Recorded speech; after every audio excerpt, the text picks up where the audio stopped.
103 Battalion, which is Biafra Resistance Force, is engaging Nigeria military, according to the Prime Minister, will be Simon Ekpa.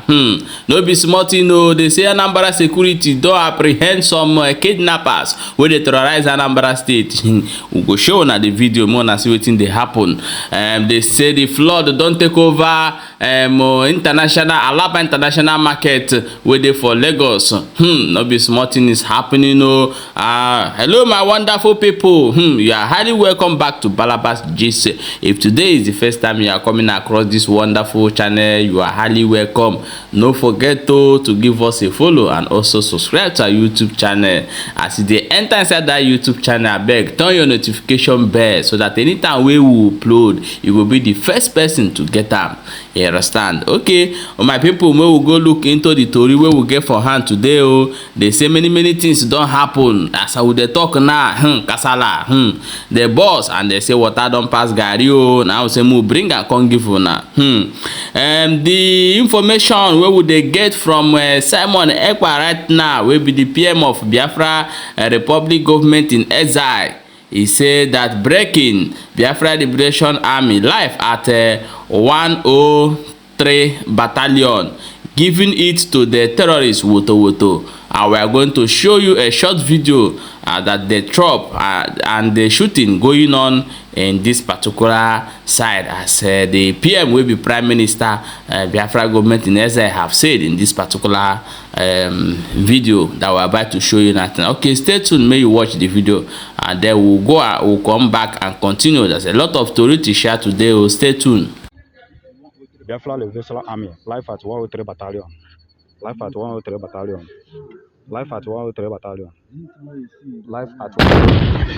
Welcome back, my people. As I've watched that short video, actually the PM will be Simon Ekpa don't talk say this one they happen now as they bring and they give now. So we'll go ahead, go look into more tweet when tweeted this evening. We say breaking, the Biafra resistance fighter has officially resumed its operation today in preparation for the 3 weeks coffee. The Biafra Liberation Army will commence its operation Snake in the Monkey Shadow from tomorrow, 17th of September 2023, which is starting tomorrow, will be 17, according to the Simon Ekpa.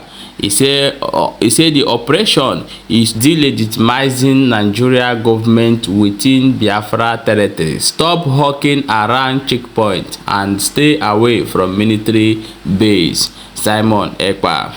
No be smart, you know.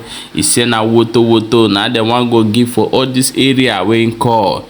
He say delegitimizing Nigeria government is in other way. Many people go they ask what it come be this delegitimizing where they hear every time. What it mean? So this one na a word wey be say they go use the everything we concerning Nigeria thing wey dey for Biafra territory, they go make sure say they frustrate them, they as in they destroy them so that they don't go get that power or access for inside Biafra territory anymore. So most of you where they ask wetin be the meaning of this thing, according to our own this thing here na wetin we understand where they go on. No be small thing, no. We enter inside Anambra na we go see wetin dey happen for that side though. They say for inside Anambra the security wey dey for there don apprehend some kidnappers wey be say if you see how there was handle people for inside that place. No be small thing, no. We'll go ahead go show you the video and before we come continue. Kalo nye ndebe mbo emena kifi na mekwa neba eji since how many days? 2 weeks and and I hear you never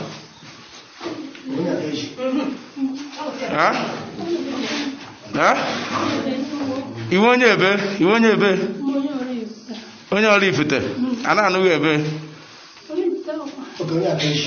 okay, I'll leave the guests whoever will be ever. Yan tapering you. Mother tapering you. Give her. Papa no new. Tata 13th September 2023. Mommy, ngamepanya okokoro mepe. Mepanya ebezina. On the Central Vigilante, Abiago. They get Bakassi office. White House. What is now? Come on down. I have a go. Ogamuganya. Oh, Nanesia. Oganaba. It's not for our organic. So, if Papa have why yes, you Onya is you know your security with your friend. Why are for Onya?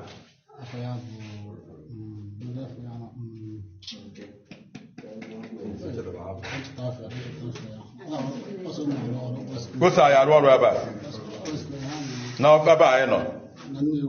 I'm never what I have for Onya.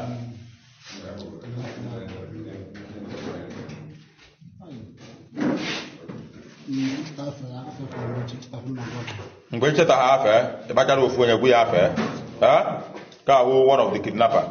Ogana Charlie Gunina, the woman. Anna Jaro, Egonina, the woman. Oh, young Capuna, happy maybe in a hard according to the woman, they kidnap. Who no one going to have a woman women for them. Mokoyan Hannah's Charlie Fenny name, Furomo forward, Hamas Ivan Edger, Madame Onyanka, or Moane Duchia, no apple, no even escape. So I can that Rebecca phone good. Huh? Digital phone. Thank you. Then I never. Meganya Hoga. That's enough. I go. She not so wicked. Onye but what opportunity of why you go with you and don't know and don't get kidnapped with this woman. The woman, 5 the woman in a yard. But one got kidnapped with the woman. I'm going to have how would do my butter? The motor had you where you kidnap here. I'm not yard, how far more. Oh, that guy. 2 by 2 hours. Come with Siana. The baker Siana had it. On the yard down. Was Siana on the photo? After not ordinary yard down. Oh, Lion guy. Okay. So, Mutanka had you a man in the yard. Some way, Jim in the yard. Had you would do Mambata. Who are about the how many of them? You had the book. You had the book.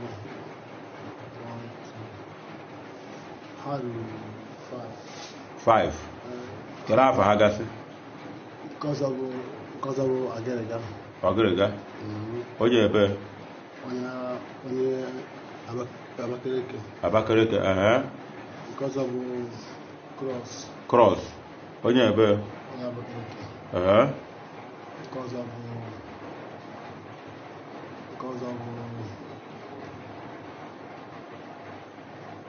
because of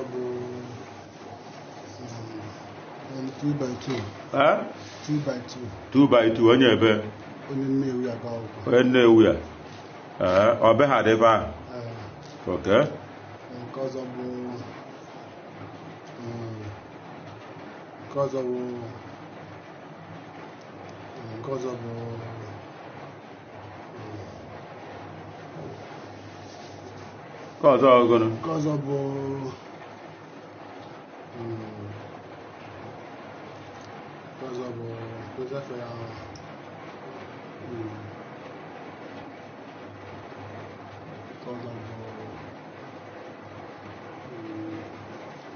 I will go 2 by 2. Bar cross. Bar Grega. Bar cross. Because of cannot small. Cannot small. Oh, yeah, bear. Onye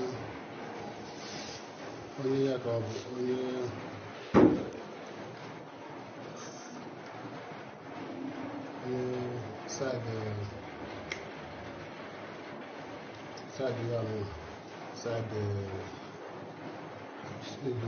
community.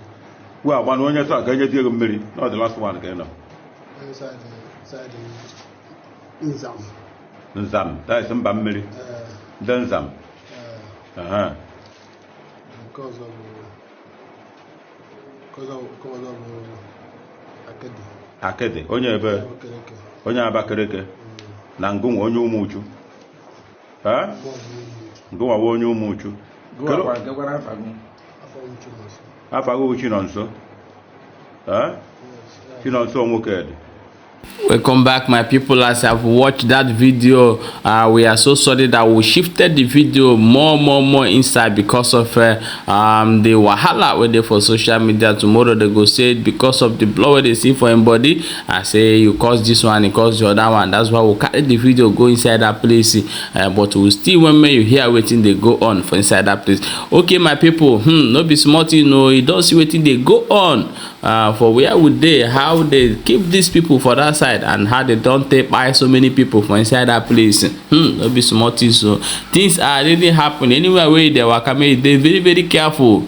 They very careful. Now so it be. Okay, my people, more look into wetin dey happen for Alaba International Market today. They say heavy rain has flood even take over the whole places. But if you dey for Alaba, let us know the area where this thing dey happen. No be smart. We'll go ahead, go play you the video, may you watch it, and we'll come back as well and continue. Live and direct. Here, China line, Chinese line, Niger Plaza, and the Abuja Plaza.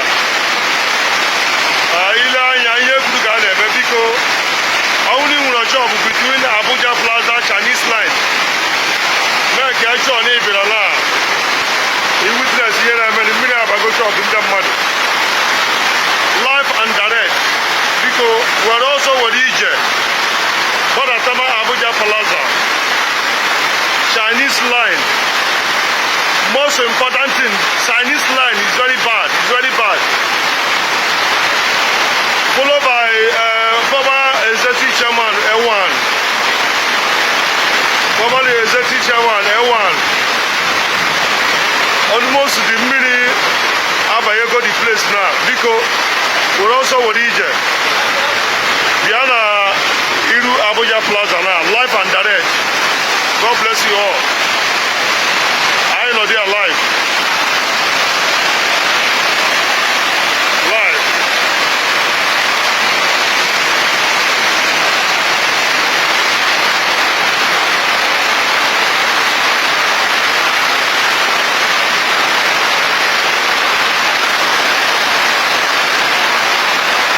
Okay, my wonderful people, welcome back. As I've watched that video, this one now they happen for inside the Alaba International Market. May you see how the flood they enter people shop and the things still they go. So now we say most still bring and come show you. May you see waiting they happen for the countryside. Where would they? Don't be smart, you know. This country everybody don't tire. So many things are happening right now, but we will still they push they go until where we get our own beautiful home where we go relax. Okay, my people, now so we see I'm now say more bring a come give on back to back, you know. Remember as it they happen, I beg may you share this video no leave but to saya akwate shekwe ungwano we will leave am for today. We will see you for the next update we will go upload. May you stay tuned. Many story day to day to yam no don't forget to go subscribe for our YouTube channel, very important.